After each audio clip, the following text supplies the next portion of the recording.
Alright! Hello everybody! So, kakatapos lang ng e-oath namin. So, habang naka-makeup pa ako't lahat, may itsura, gawan ko na ng video itong fast drills.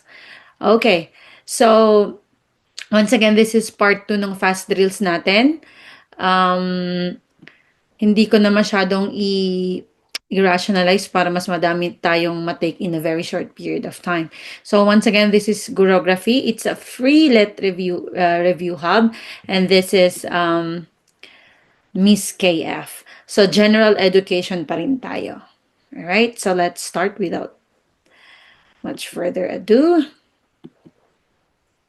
Okay, so number one, let's start. Without limiting the rights of parents to rear their children, the Constitution provides compulsory elementary education for, okay, letter A, all school children of preschool age. Letter B, all children of school age. Letter C, all physically able individuals. And letter D, adult citizens and out of school youth. So as usual, meron tayong 5-second clock.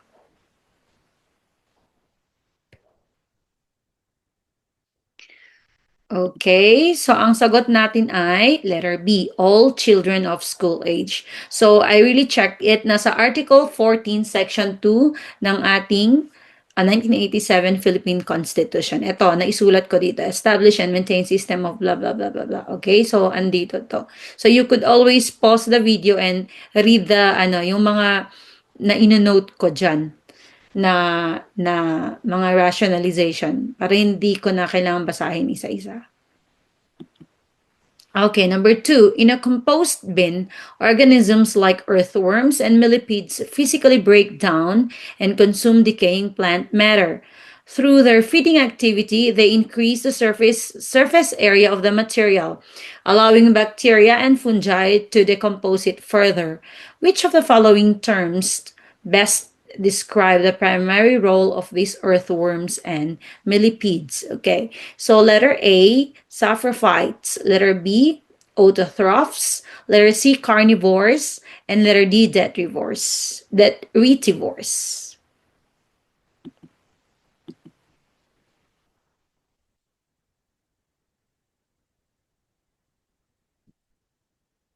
Okay.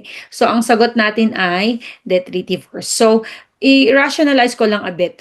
So, ang saprophytes at detritivores, they are different, although they feed on decaying matters. Pero yung saprophytes kasi, they produce enzyme para ma-absorb yung decaying matters. We call it detritus, yung mga decaying matters. Pero yung detritivores, talagang they physically digest it. Parang earthworm. So, that's the difference. Yung saprophytes naman, like fungi, yun yung mga yun. Autotrophs, alam naman natin na yan, di ba? Nagproduce ng own food. Alright, number 3. Albino corn seedlings may grow several inches tall. However, they will eventually die primarily because, letter A, because direct sunlight will destroy their cells. Letter B, they lack adequate root system. Letter C, they cannot produce their own food.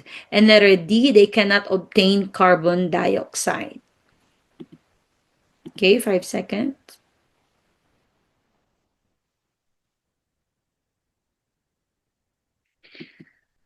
Okay, so ang sagot dyan ay letter C. They cannot produce their own food. So yung ano niya dyan is albino, di ba? Yung mga albino corn seedlings, wala silang chlorophyll. Meron din naman tayong mga albino na people, di ba? Yung sobrang puti kasi kulang sila sa melanin. Alright. Okay, I hope you got it. Number 4, if a colorblind man marries a woman who has normal vision and no history of the disease, it is most probable that all of their, letter A, daughters will be carriers. Letter B, daughters will be colorblind. Letter C, sons will be carriers. And letter D, sons will be colorblind.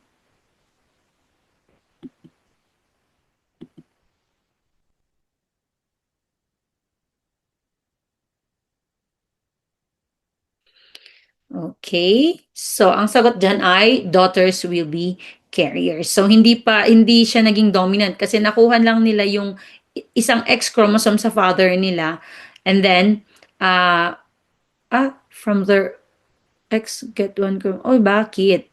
Okay, so kinuha nila yung isang X chromosome sa mother nila, and then isang Y chromosome dun sa father nila. Kaya naging carrier sila. Alright? Sorry, mali yung na-input ko. Nagbasa-basa pa man din ako about this one. All right, number 5. The wounded soldiers were visited by the president who honored them with blank for their blank. Letter A, medals and valor. Letter B, gun salute and bravery. Letter C, appointments and dedication. And letter D, money and sacrifice.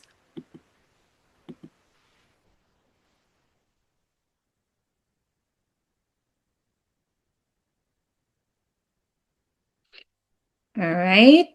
So, of course, ang sagot dyan ay medals and then valor. Kaya yung valor kasi nakukuha nila sa sa pagpakita nila ng exemplary bravery. So, pwede kang matilito dito sa bravery. But then, gun salute kasi, especially yung 21 gun salute, it is given sa mga high-ranking officials and yung mga sa funeral ng mga namatay. Alright? So, the best one will be still medals tsaka valor. May mga medals of valor tayo. Napanood ko yan nung kay nung bata ako. Yung kay Rudy Fernandez. Alright. Number 6. Robert Frost wrote the poem Acquainted with the Night, from which the stanza is taken. I have been one acquainted with the night. I have walked out in rain, back in rain. I have outwalked the farthest city light. Okay, so the poet in the stanza talks of letter A, isolation and loneliness. Letter B, joy getting out of the house. Letter C, youthful delight playing in the rain. Letter D, happiness in having been acquainted with the night.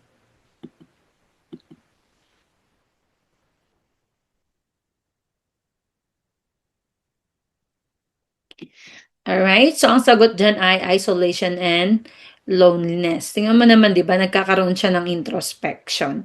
Tsaka even if you try to read it, parang ma-feel mo talaga yung feeling of, mararamdaman mo talaga yung feeling of melancholy. Alright, number 7, it is a collection of religious poetry written by Rabindranath Tagore. Lagi itong lumalabas to.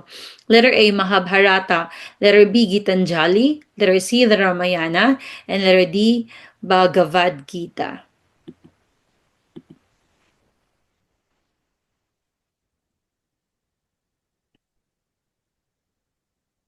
Alright, so of course, ang sagot dyan ay Gitanjali. If matagal na kayong nagre-review, gasgas na to, laging lumalabas sa lahat ng pagmakan nyo. So ang meaning ng Gitanjali ay song offerings. And si Rabindranath Tagore ay isang Bengali poet. Linagay ko lang yan kasi nung SPLE namin parang dalawa atang questions na lumabas about dun sa kung ano yung nationality ng isang tao. Yung isa is sino na yung si Columbus, yan. Tinanong kung ano yung niya. Hindi ko na malala yung isa. Number 8, triangle. Okay, so this is logic. So triangle is 2, 3. So letter A, cobra, venom. Letter B, octagon, 8. Letter C, pentagon, 5. And letter D, ellipse, oval.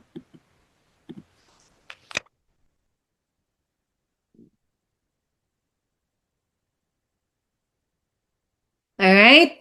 Okay.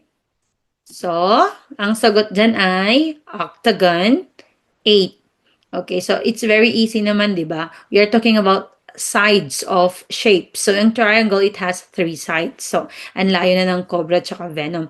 Yung pentagon, yes, tama yung Pentagon 5. Pinalitan ko kasi yung mga dito, yung isang dito. Dapat, alright, so Pentagon 5 is also correct. Dapat ang linagay ko dyan is hexagon. Kasi penta means 5. Okay, sorry about that. Okay, tama rin tong Pentagon 5. Pinalitan ko kasi itong isa para may pangpalito din. Ako pala nalito. Sorry for that. All right, number 9. In Roman mythology, who was the goddess of wisdom, strategic warfare, and crafts? Letter A, Venus. Letter B, Juno. Letter C, Minerva. And letter D, Diana.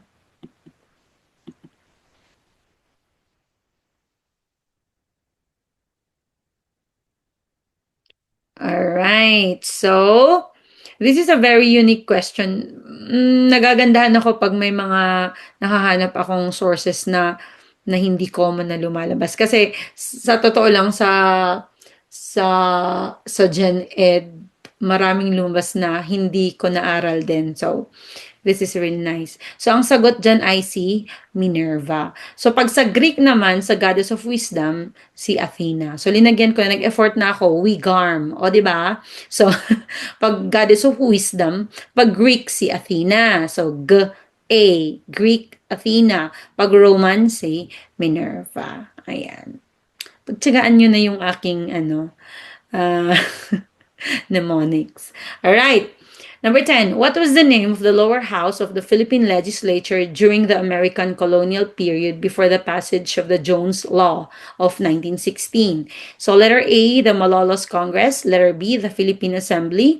Letter C, the Philippine Commission. And letter D, the Commonwealth National Assembly.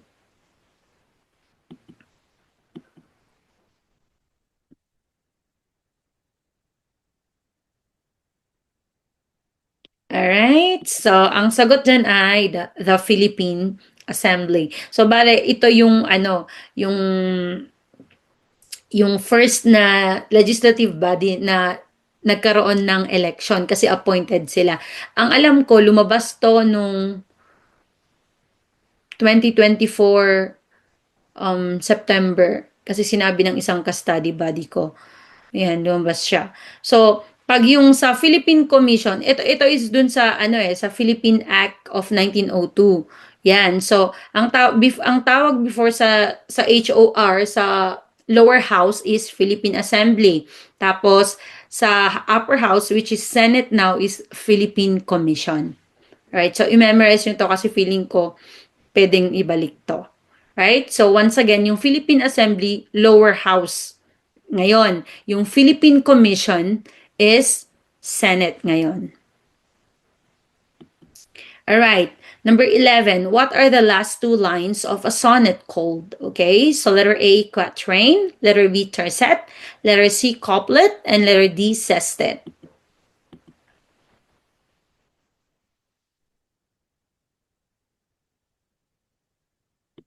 Alright? So, of course, ang sagot dyan ay couplet. At least, meron kayong, magkakaroon kayo ng idea kasi couplet, dalawa, di ba?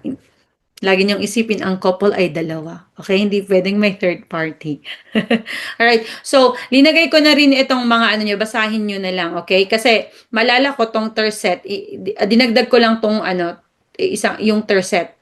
Okay? Pinalitan ko yung isang option dito. Kasi lumabas yung term na to. Okay? So, ang tercet ay stanza or poem of 3 lines. Lumabas to nung SPLE. Yung just sa June 2025 is SPLE namin.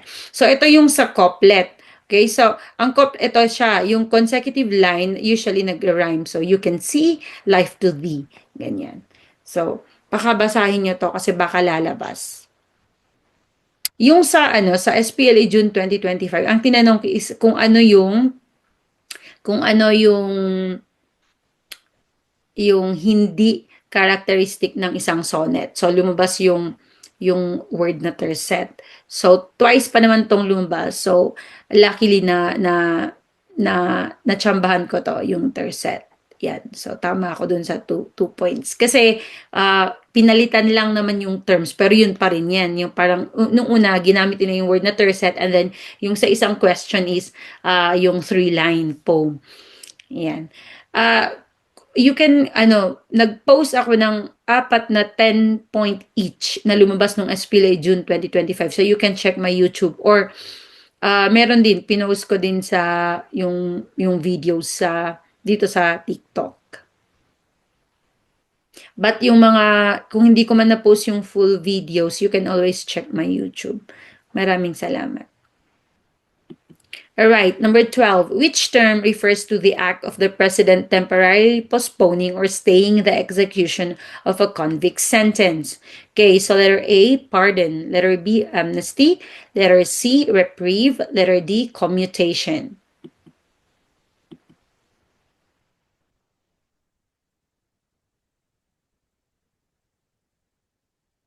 Alright. So, ang sagot diyan ay reprieve. Okay. So, ito yung mga ano, ito yung mga ano ng president. Pardon, amnesty, reprieve, at commutation. Okay? If tayo may yung maalala ko, ito yung clemency, yung ano ito na concept ay under clemency, presidential clemency. So, ito i-memorize nyo na lang. Pag P, pardon, permanent. Okay? So, na permanent niya na ma-erase na yung ano, yung parang walang nangyari. Okay? Pag amnesty, ang ano, A din, all. Okay? So, grants a group protection. Hindi naman ibig sabihin na per group lang yung na-amnesty. Ang sinasabi niya sa amnesty is yung mga, may mga crimes kasi na crimes ng grupo. Okay, like rebellion, 'di ba? Yung mga 'yon. So kahit isang tao lang pwedeng mabigyan ng amnesty. Hindi ibig sabihin na kailangan marami para mabigyan ng amnesty. Okay? All right. So C, reprieve, RR, rest. Okay? So ibig sabihin mag-delay siya or i-halt niya yung execution. All right? So this is the ano. Like for example, 'di ba kapag may ma may ma-death penalty, 'di ba? Tapos biglang tatawag yung presidente, okay, you can ano, halt muna, ganun. Stay muna. Pero it doesn't mean na na-pardon na siya or whatever. Okay, it's just stop and either ituloy next time or uh, whatever, babawasan siguro or what, okay? Or i-commute yung sentence. And letter D, commutation. C is for change. Commutation, change, okay? So, i-change niya yung sentence, okay? So, for example, from death penalty to life imprisonment. Right? So, naglagay lang ako ng time for this one kasi alam ko na ano na nakakahilo din yung ito. All right. Oh. All right, number 13. In the Philippines, how is the crime of rape classified under the law? Okay, so it's A, malicious mischief. Letter B, heinous crime. Letter C, light felony. And letter D, crime against property. Okay.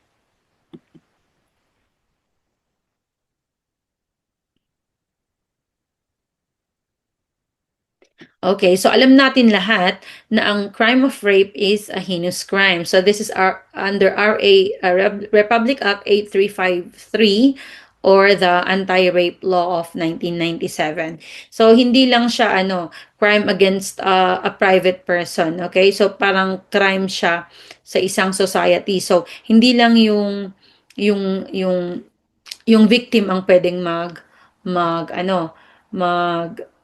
mag-file ng case. Okay? So anybody who has the knowledge can file a case at hindi rin siya bailable. All right. That's why it's heinous. Okay. The phrase stop shilly-shallying serves to urge someone not to, okay? Not to. Letter A, go ahead. Letter B, decide. Letter C, continue. And letter D, hesitate.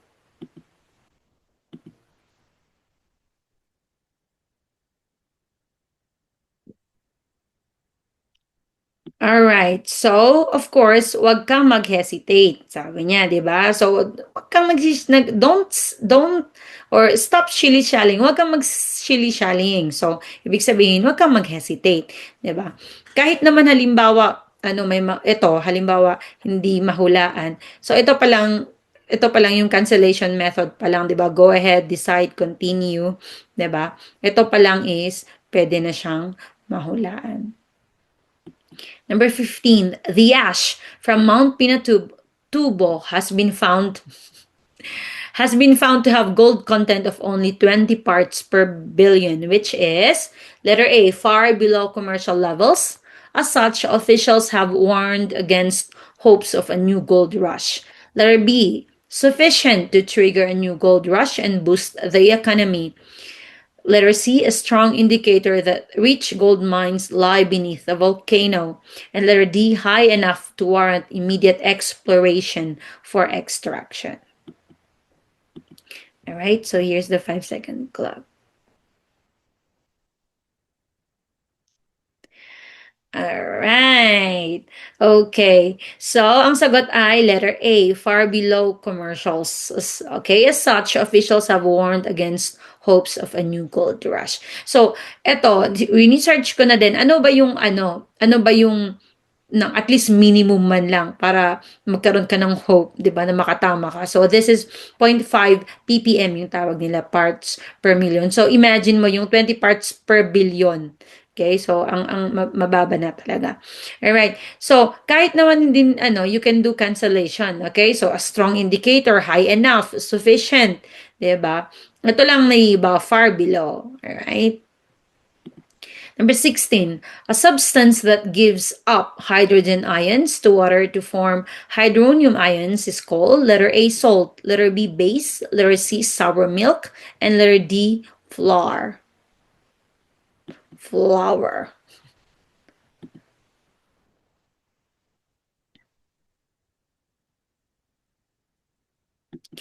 Okay, so of course ang sagot diyan ay sour milk. Actually, ito ang sagot nito is acid.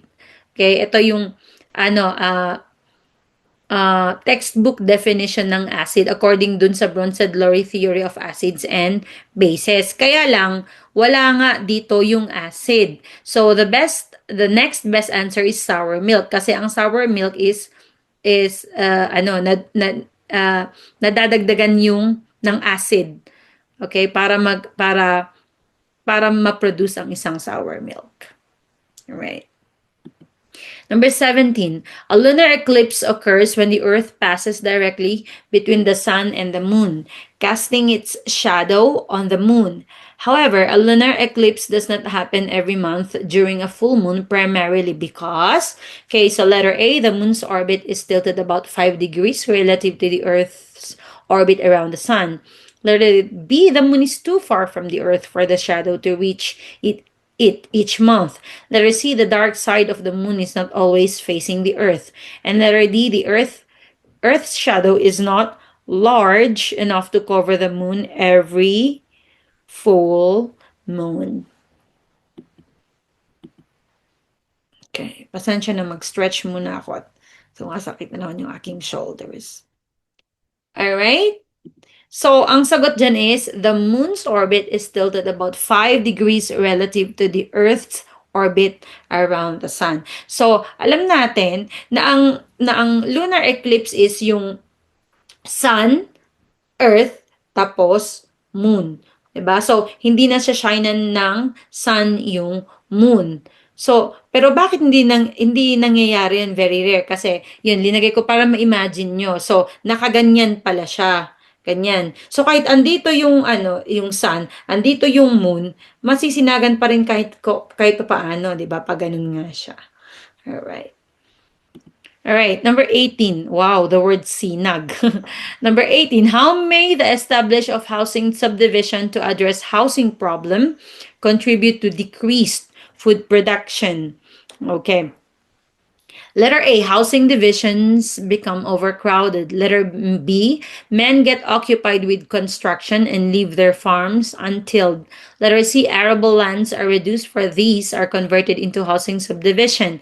And letter D, people who flock to the center where most subdivisions are located have no skill.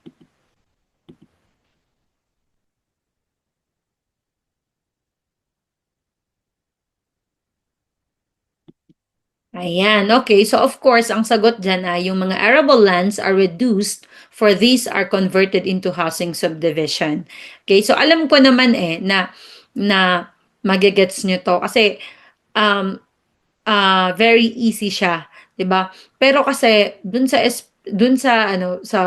in my experience mismo sa board exam sa sobrang na ng utak mo, minsan parang hindi mo naiintindihan. So kailangan basahin mo ulit yung question and then you connect it sa mga words dito sa mga options. Okay? So ang sinasabi niya is bakit nagde-decrease yung food production, 'di ba? Kapag sinasagot natin yung mga housing problems. Of course, dahil yung arable lands meaning yung mga tillable lands na pwedeng pagplantan ay of course nako-convert sa housing subdivision. Okay? So, baka basahin mabuti yung tanong doon sa mismong sa actual board exam, okay? Para maintindihan. So, bakit wala namang kinalaman yung nag-overcrowd yung housing subdivision. Ang tinatanong is kung bakit nagde-decrease yung food production. Ganon. All right. Number 19, among the principles of taxation, this refers to the ability to raise revenue without creating undue economic distortions. Parang hindi na to fast drills ah. Hindi ko kasi maiwasang mag-rationalize kasi feeling ko kailangan. But okay, let's do it. Letter A, certainty. Letter B, equity. Letter C, convenience. And letter D, efficiency.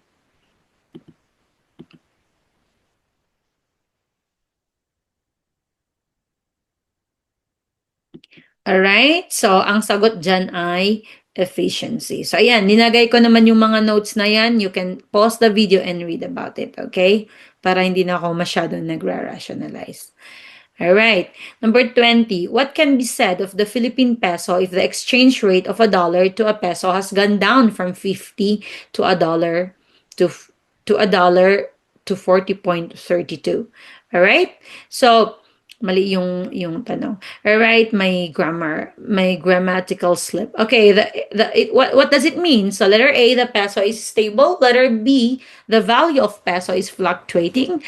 Letter C, the peso has weakened. And letter D, the peso has strengthened.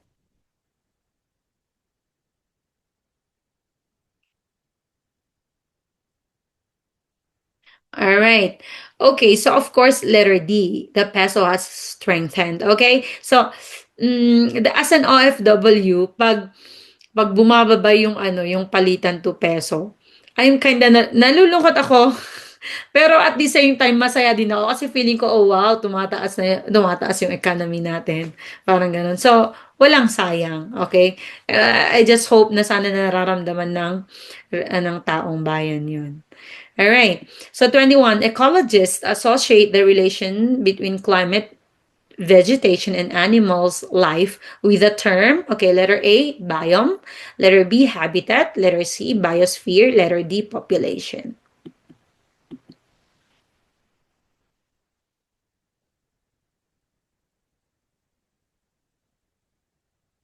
Alright, so ang sagot dyan ay biome kasi yung climate, yung vegetation, tsaka animals life. So i-connect mo siya. Yan. So kaya nga 'di ba? Ito madalas din to yung mga different kinds of biome, yung aquatic, grassland, forest, desert and tundra. Marami pa naman siya, pero ito yung mga five main. Okay. So vegetation kasi ang aquatic 'di ba sa water yung mga yung mga vegetation sa algae, yung mga ganon, di ba? So yan, sa climate, like for example, sa tundra, malamig, di ba? Desert, mainit, ganon. Number 22, in each cardiac cycle, the heart goes through a system contraction. What is this phase called? Okay, contract. Letter A, systole. Letter B, diastole. Letter C, diastole arc. And letter D, diffusion.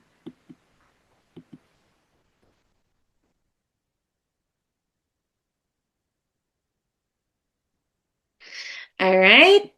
So, ang sagot dyan ay systole. Okay? So, systole ay contraction. Okay? And nag-out siya. Di ba? Lumalabas. So, systole, contract, out. Okay? So, yung diastole naman, nilagyan ko, kasi ito yung dalawang dyan sa blood pressure. So, yung diastole naman, nagre-relax siya. Okay? And, bumabalik yung blood. So ito, nag-effort na rin ako. So scondrel, okay? So pag systole, S, nagko-contract, S-con. Pag diastole, nagre-relax. So scondrel. Right, as usual. Pagtsagaan niyo yung aking mnemonics. Alright, number 23. Ano ang tawag sa nasa malaking titik sa sumusunod na pangungusap? Naging mabilis ang pulong ng Pangulo at ng mga kalihim. Letter A, salita. Letter B, kataga. Letter C, parilala. And letter D, sugnay.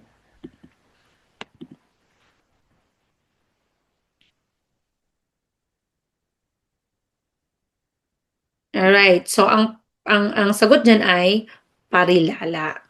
Alright. So, ito, linagay ko na rin yung ano yung meaning ng sugnay. Okay? So, ito, very common din na lumalabas na nagre-review ako. So, ang salita at kataga, actually, they're almost the same. But ang kataga kasi parang uh, ini-include na yung mga particles. Particles like a, an, yung mga ganon. Mga ng pag sa Pilipino. Filipino. Okay, number 24. With the Cold War in mind, which does not belong? So, letter A, conflict. Letter B, dialogue. Letter C, competition. Letter D, tension.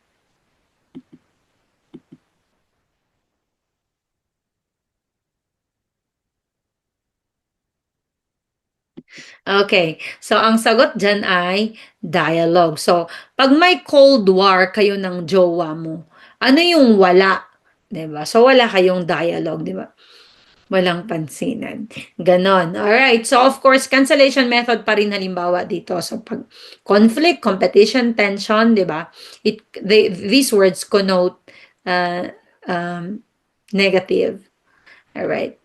Alright. Number 25. What happens to the speed of a light ray as it passes from water to air? So, letter A increases, letter B increase, then decreases, letter C decreases, and letter D remains the same.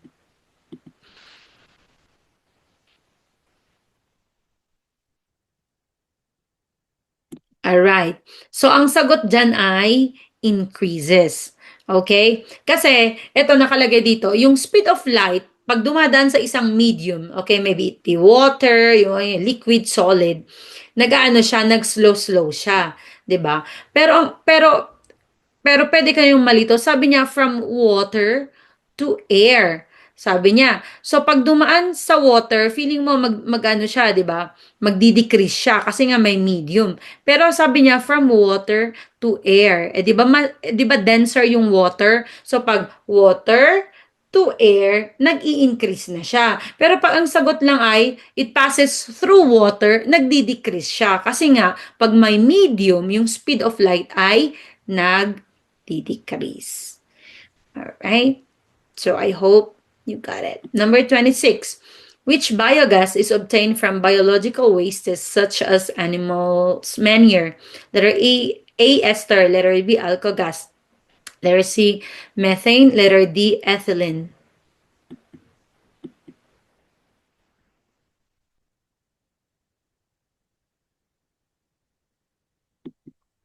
Alright. So, of course, biogas is methane. Okay? So, yung methane na produce through the process of anaerobic digestion ng mga biological wastes. Alright? So, linagay ko na rin yan kasi baka lalabas. Anything goes. I'm so obsessed with facts or yung mga ano kasi yung sa experience ko sa let is ang daming lumabas na hindi ko naaral. Alright, number 27. To be ethical and moral, what is the best thing to do? Okay, letter A, strengthen the will. Letter B, reflect on the moral things to do. Letter C, discuss what is good to do. And letter D, conduct seminars on values education.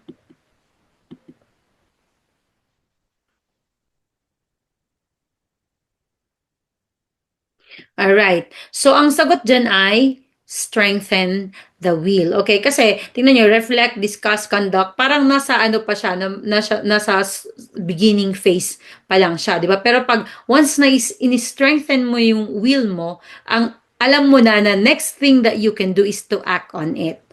Okay? Act on your morals.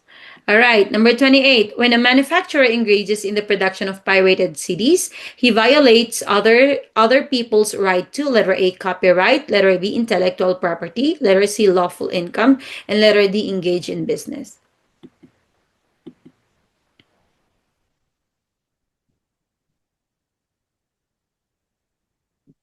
Alright. So, ang sagot dyan ay copyright. Okay, kasi ang pagpipilian mo lang naman dyan ay copyright tsaka intellectual property. Pero yung intellectual property kasi parang it's the broader term, 'di ba? Na broader term for ano sa mga copyrights, trademarks, yung mga ito, patents, trade and secrets, 'di ba? Pero ito yung sa copyright lang is doon sa ownership nitong pirated CDs, okay? So 'di ba copyrighted materials itong mga to. All right. Number 29. The latest agrarian reform program in the country is more comprehensive than the first because it, letter A, included sugar and coconut lands in addition to rice and corn lands. Letter B, enforced more than 19 presidential decrees. Letter C, declared the whole country as arable. Letter D, benefited both tenant and landowner. Okay, 5 seconds clock.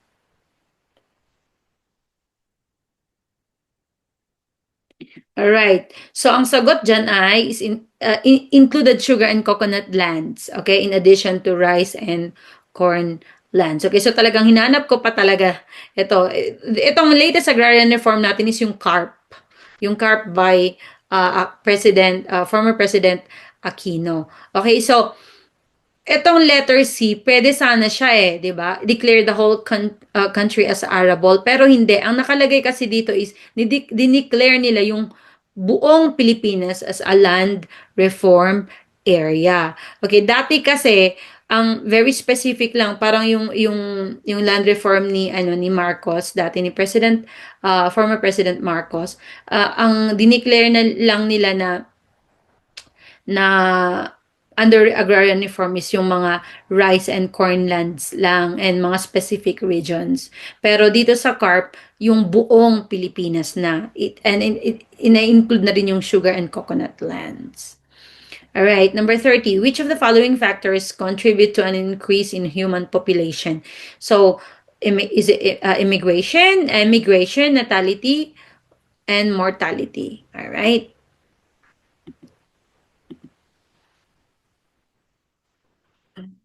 Tumasakit na yung likod ko. Alright, so linagay ko dyan. Ito, so pag immigration, in, okay? In, pumapasok yung mga tao. Pag emigration, away, ganun. So, moving out. Pag natality, yung birth rate. Pag mortality, yung death rate. Lahat naman to nakaka-affect sa population, di ba? Pero ang tinatanong is pag nag-increase, di ba? Ano yung nakaka-affect sa increase ng human population? So, of course, moving into at saka yung sa birth rate. Itong moving out tsaka death rate decrease. Number 31, which is the foundation of genuine justice? Letter A, gas-gas na to. Religiosity. Letter B, social justice. Letter C, peace talks. And letter D, end of the arms race. Okay.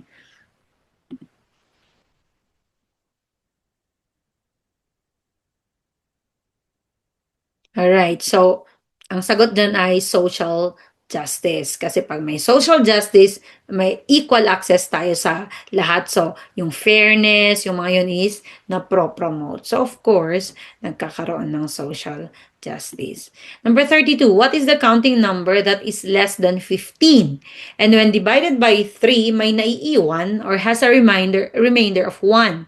But when divided by 4, okay, may naiiwan or has a remainder of 2. So letter A, 8, letter B, 5, letter C, 10, letter D, 12.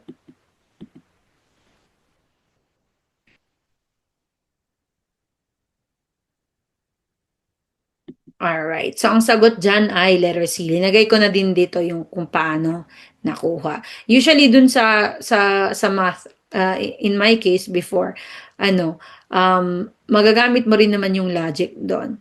So, madali lang. For me, yung sa Janet sa math doon was madali. Nasa 5 to 6 questions ata yun. All right, number 33. She has a penchant for blue dresses. Okay, this indicates letter A, dislike, letter B, avoidance, letter C, fondness, and letter D, strong aversion.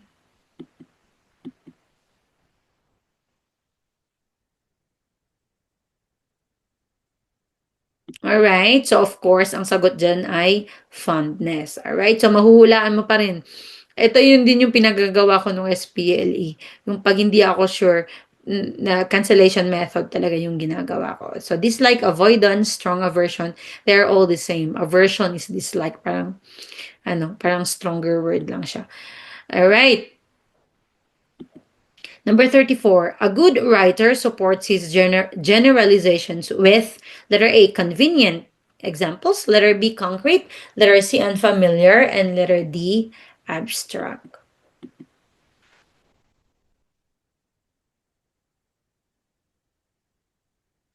Alright, so of course, ang sagot dyan ay concrete, okay? So, hindi lang pwedeng puro theory ka or generalization. Dapat meron kang concrete, yung mga real, tsaka mga observable. Alright, number 3, she wrote a first-rate report. It meant that the report is A, run-of-the-mill, letter B, excellent, letter C, ordinary, letter D, mediocre.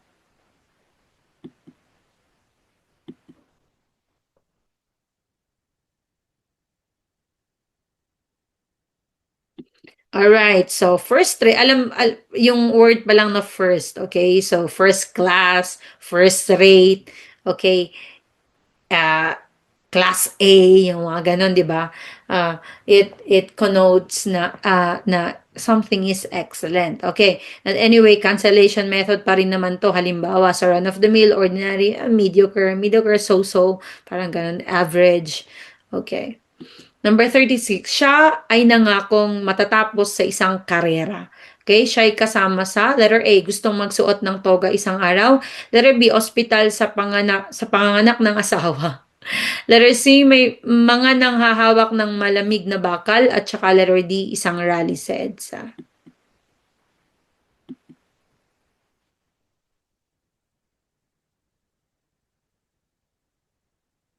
Alright. So, of course, karera, not the karera na yung karera ng horses or whatever. Career, di ba? So, for you to have a career, of course, kailangan mong mag-graduate. Alright, number 37. Sa mga panahon ng kaguluhan o digmaan sa ibang bansa, ano ang pangunahing tungkulin ng isang ambasador o embahador ng Pilipinas na nakatalaga sa bansa na yon? Letter A, pag-uulat sa kalagayan ng mga lokal na negosyo. Letter B, pagpapanatili ng matatag na ugnayang diplomatiko at pagbibigay ng proteksyon sa mga mamayang Pilipino. Letter C, pag-aanalisa ng mga epekto ng gyera sa global na ekonomiya. And letter D, pagpapadala ng mga kagamitang militar sa lugar ng digmaan. Okay.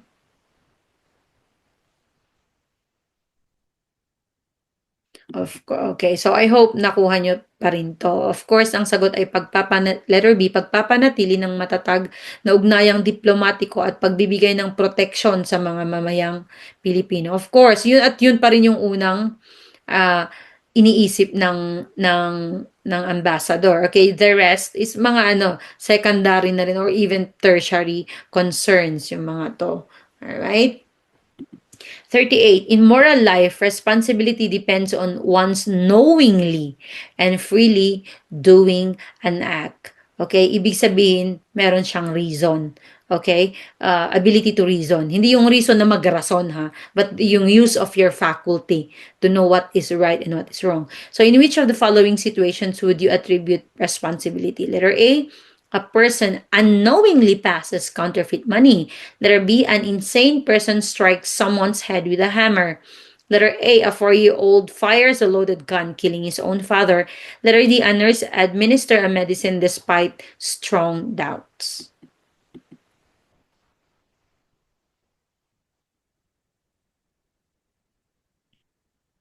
Okay, so of course, sino ba yung gumamit ng reason niya dito? Alright? Yung may alam siya, okay? Meron siyang awareness sa nangyayari is, of course, letter D. Yung a nurse administer a medicine despite strong doubts, okay? Kasi yung a person unknowing, letter A, unknowingly, hindi nga niya alam. Letter B, insane, okay? So, compromise na yung kanyang brain and yung ability to think correctly. And a 4-year-old, bata pa siya masyado, okay? So, hindi pa develop masyado yung brain niya, part of the brain para magkaroon siya ng tamang pag-iisip or reason. Okay, number 39, the government has control of many government corporations and industries. What was deregulated and allowed to raise prices without control? Okay. Letter A, oil industry. Letter B, mining industry. Letter C, fishing industry. Letter D, water source.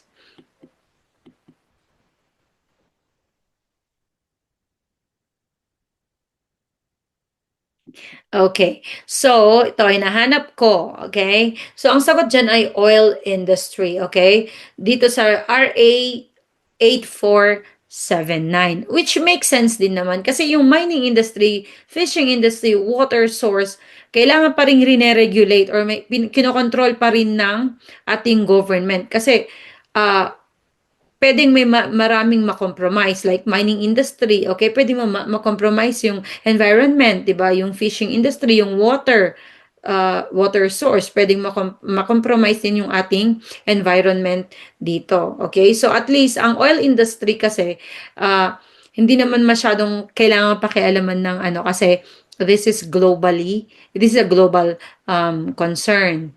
Right? So ito, pwede nyong i-check tong Downstream Oil Industry Deregulation Act of 1998. Sorry. Number 40, democracy refers to the involvement of all citizens in the control of government, while an oligarchy relegates control of government to letter A, the mother country, letter B, an autocrat, letter C, a religious group, or letter D, a selected few. Okay, feeling ko naman napaka-easy to sa inyo.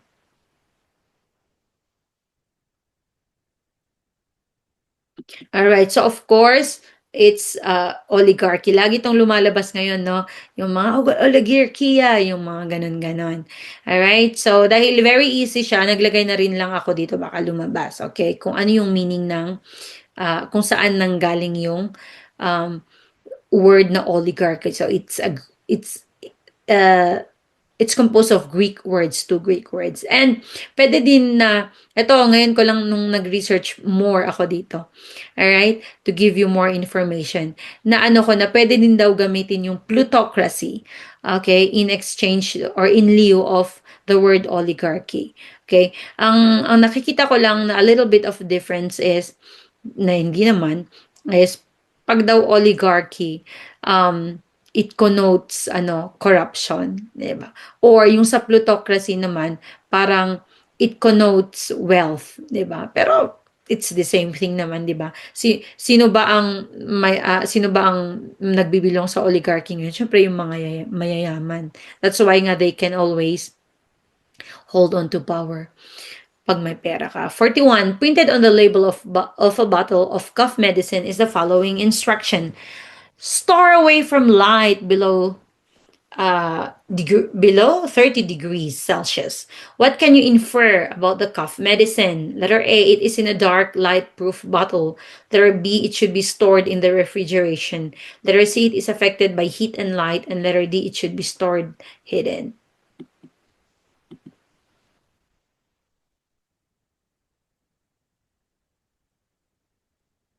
Alright, so of course, ang sagot dyan is it is affected by heat and light. Wala naman siyang sinasabi na ilagay mo sa refrigeration. Ang sinasabi lang niya is store away from light below 30 degrees Celsius. So, ibig sabihin, pag na-expose siya dito sa light and temperature na very high, yan, pwedeng ma-degrade yung medicine.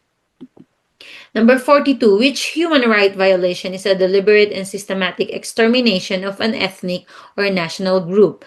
Okay, so letter A, genocide, letter B, murder, letter C, homicide, and letter D, parricide.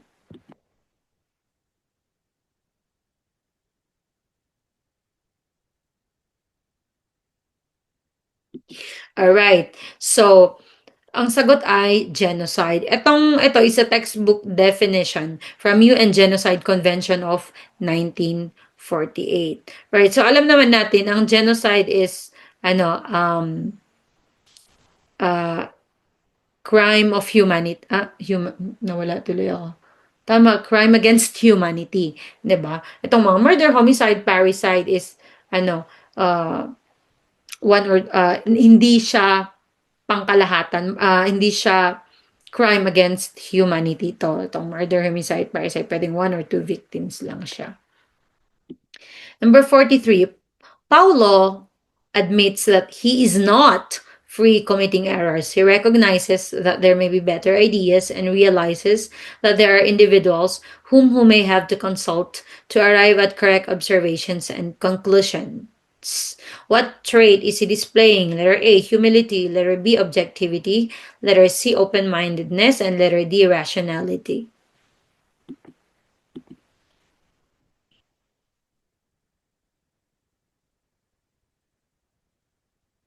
Alright? So, ang sagot dyan ay open-mindedness. Okay? So, pag hindi ka, pag very open ka naman sa critics, okay, sa mga ibang ideas, okay, 'di ba? Ang tawag nila sa iyo ay open-minded ka, 'di ba? Kaya nga pag kapag ire-recruit ka sa ano, sa mga businesses na parang timang mga networking, open-minded ka ba? Parang gano'n.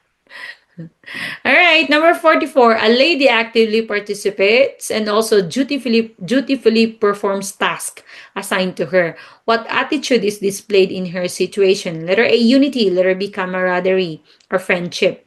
Yun yung meaning ng camaraderie. Letter C, being a team player. And letter D, responsibility.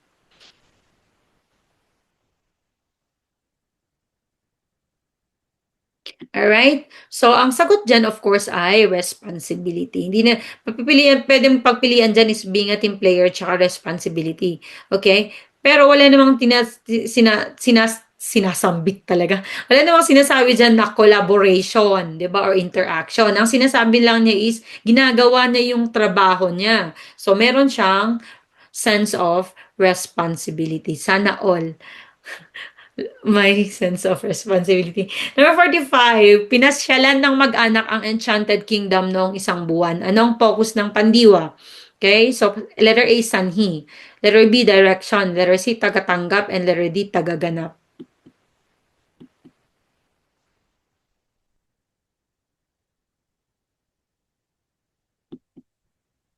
Alright, so of course, letter B, direction. So ano ba yung pandiwa dyan? Pandiwa or verb is pinasyalan. Pinasyalan, tapos ang ano or ang saan? Enchanted Kingdom. And Enchanted Kingdom is a place. So it's a direction, 'di ba? Pero ito, mas ginagamit itong lokatibong focus or focus sa kaganapan kaysa sa focus sa direction. Okay? So baka lumabas to. May mga ganito din sa sa SPLE let namin. May mga terms na ginamit doon na pwede kang confuse. Alright, number 46, magtratrabaho ako at ikaw ay mag-aaral upang makatapos ka ng pag-aaral. Anong uri ng pangungusap ito? Okay? So, letter A, payak ba siya? Letter B, tambalan. Letter C, ugnayan. And letter D, langkapan.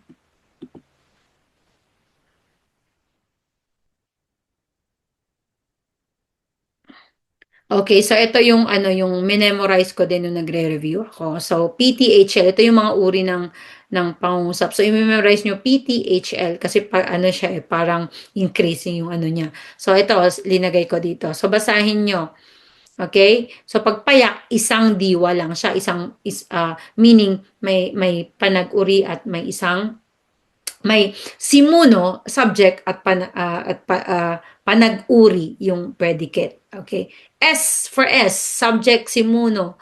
Predicate PPP, panag-uri. Okay, so ito tambalan, dalawang sugnay na makapag-iisa. Okay, clause. Letter C, hugnayan. Isang makapag-iisa at isang di makapag-iisang sugnay. And langkapan is more. Okay. So, ito siya. Alright, so magtratrabaho ako, this is one, makapag-iisa. Ikaw ay mag-aaral, makakapag-isa din siya, di ba? So, dalawang makakapag-isa. And then, upang makatapos ka ng pag-aaral, this is not, okay? It cannot stand alone. Hindi nakapag-iisa. Okay? Kailangan niya na ng love life. Okay. So, of course, one, two, dalawang makakapag-isa and then isang hindi makakapag-isa. So, it's langkapan. Okay, this should be 47. For mangoes, cost 29 pesos. At that price, what will 2.5 dozen mangoes cost, 'di ba? So, ito yung mga gustong-gusto ko yung math, yung pwede mo talagang gamitin yung ano mo, yung faculty mo lang. Letter A, 870 pesos. Letter B, 348.50. Letter C, 188.50. And letter D, 207.50. Okay, so hindi ko na in-arrange yung ano, alright?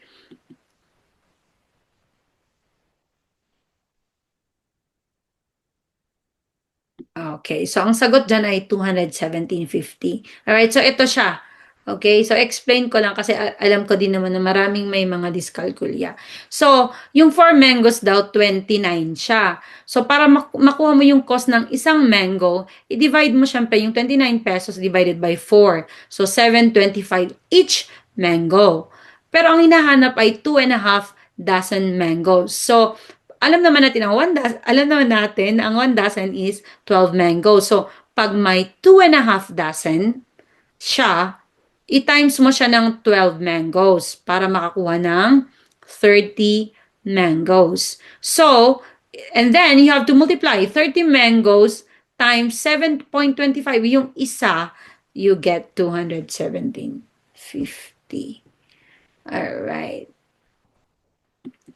Alright. So, this is actually, ano pala, 51 points. So, number 47, which of the following does not belong to life science? All right. So, letter A, cytology. Letter B, physics. Letter C, botany. Letter D, genetics. All right. So, life science.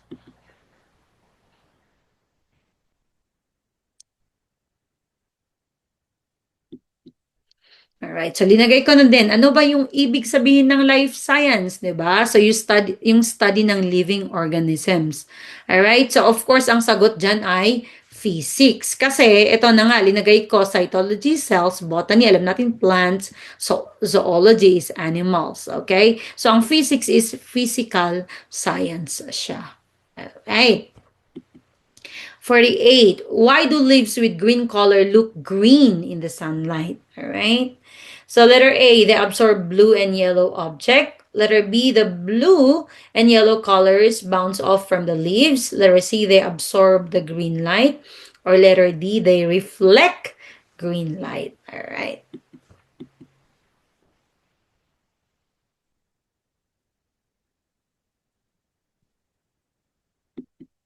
Alright, so nagre-reflect yung sa green light. Parang yung ano, 'di ba, yung sa ocean natin, bakit blue? Kasi nagre-reflect yung light ng ng sky, 'di ba? So, nagre-reflect yung green light kaya nagko-color green siya.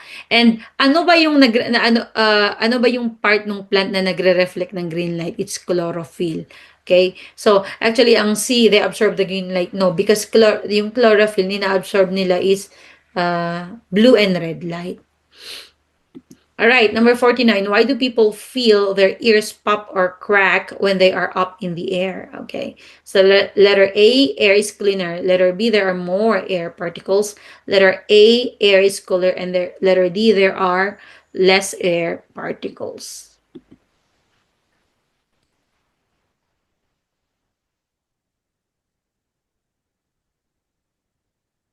All right, so ang sagot dyan ay there are less air particles. Kaya nare-reduce yung pressure. Di ba pag nasa ano ka, pag yung pag umaakyat sa elevator or yung pag nasa plane, talagang ano ako yon. So, that's why we yawn or you, parang you, ganun tapos magyoyon ka or you open your your mouth para mag-open yung ano yung eustachian tube mo. O eustachian tube. Yon. Oo, totoo yun. Para mag-open yung eustachian tube mo. Para maano yung pressure. Alright. Alright. The number 50. What is the bending of light when it changes speed in passing from one material to another? Letter A, reflection. Letter B, refraction. Letter C, diffraction. And letter D, interference.